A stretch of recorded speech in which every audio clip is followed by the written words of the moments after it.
प्रिय प्रभु प्रेमियों, आप सब जानते हैं कि होली का दर्शन भारतवर्ष के विविध स्थानों पे होता है।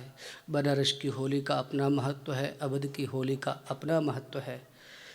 मैं यह नहीं कह रहा हूँ कि होली कहीं कम और कहीं ज़्यादा उसका महत्व है, लेकिन यह सर्वविदित बात है कि हमारे ब्रज में जो होली होती है, वर्षाने में जो होली होती है, वह पूरा विश्व उस होली का दर्शन करता है।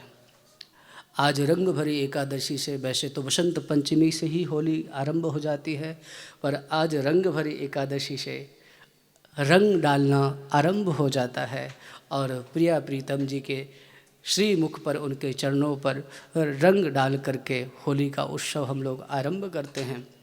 होली जो ब्रज में खेली जाती है, उस होली का भाव कुछ और ही है।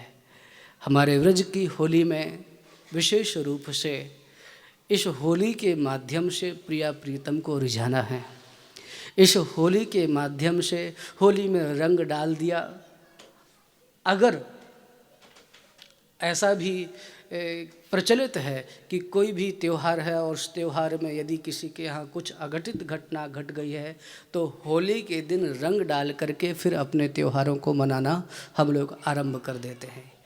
एक बात और कि किसी की कितनी भी बुराई हो, झगड़ा हो, द्वेष हो आपस में, भले सुनील चाचा जी से अपने बात नहीं करता हो, लेकिन होली का दिन आए तो थोड़ा सा चरणों में रंग डाल दे और रंग डाल करके कहे कि होली मतलब जो होली सो होली, जो हो गया सो हो गया, अब जो गलती हुई उसे माफ़ करिए और आज होली से एक नए रंग के साथ, नए ढंग के साथ चलो अपने जीवन का हम शुभारंभ करते हैं। तो होली का अर्थ है कि जीवन में जितने भी गिले शिकवे हैं, जीवन में जो भी हमारा किसी के प्रति थोड़ा सा कुछ हो गया, उन सब को भुला करके होली के रंग को डाल करके आप होली को दिव्य बना दीजिए। और अपने जीवन में, जैसे रंग के बिना हमारा जीवन अधूरा है और जीवन में रंगों का बहुत महत्व है, प्रत्येक रंग का एक अपना प्रभाव है।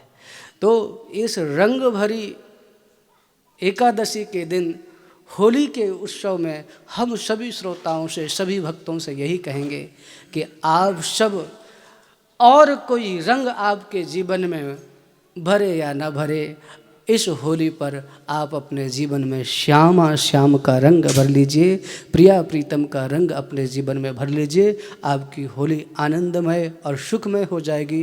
पुनः समस्त श्रोताओं को होली की बहुत बहुत शुभकामनाएं। आप सब स्वस्थ रहें, व्यस्त रहें, मस्त रहें और याद रखें, एक कल संदेश मुझे प्रेषित हुआ था कि अगर आप किसी गली से गुजर रहे हैं और उस गली के किसी कोने पे, किसी मोड़ पे छोटा सा बच्चा दुबका भया है, रंग उसकी मुट्ठी में है और वो देख रहा है कि कोई निकले तो उसके ऊपर मैं रंग डाल दूं, और आपको पता लग गया है, तो आप जानबूझ करके उस रास्ते से जाइए और उस बच्चे के हाथ का जो रंग है आप अनजाने बन करके अपने ऊपर डलवा लीजिए। जब वो रंग छोड़ करके मुस्कुराएगा तो आप देखेंगे कि भारत मुस्कुरा रहा है, भारत का भविष्य मुस्कुरा रहा है। बच्चे अगर आपके ऊपर रंग डाल दें तो कपड़ों के कारण बच्चों पर क्रोधित मत होना, बल्कि देखना कि उन बच्चों को अपने त्योहारों को लेकर के कितना उत्साह है, कितना आनंद है। आप अपना बचपन याद करना और उनकी खुशी पर एक शर्ट नहीं, हजारों शर्ट बलिहार करना पड़े, निछावर करना पड़े तो कर देना, पर उन बच्चों को डांटना नहीं, उनसे प्रेम से रंग डलवाना। उन बच्चों की मुस्कुराहट में जब आप श्याम सुंदर की मुस्कुराहट देखें, आप प्रिया प्रीतम जी की मुस्कुराहट देखें और उसको हंसता मुस्कुराता हुआ देखें, तो सोचे किसी ठाकुर जी मुस्कुरा रहे हैं, और ऐसा मन में भाव लाना कि व्रज के किसी लाला ने तुम्हारे ऊपर रंग डाला है। तो इतने तो हम साधन संपन्न नहीं हैं कि साक्षात श्री ठाकुर जी हमारे ऊपर रंग डाले। अरे व्रज का कोई लाला भी हमारे ऊपर रंग डाल दे तो कृष्ण समझ करके कि साक्षात श्री कृष्ण ने हमारे ऊपर रंग डाल दिया। इस भाव भाव से भर करके आनंदित हो जाना, बुरा मत मानना। इसी भावना के साथ पुनः आप सभी को होली की खूब खूब शुभकामनाएं। आप स्वस्थ रहें, व्यस्त रहें, मस्त रहें। होली की हार्दिक शुभकामनाएं।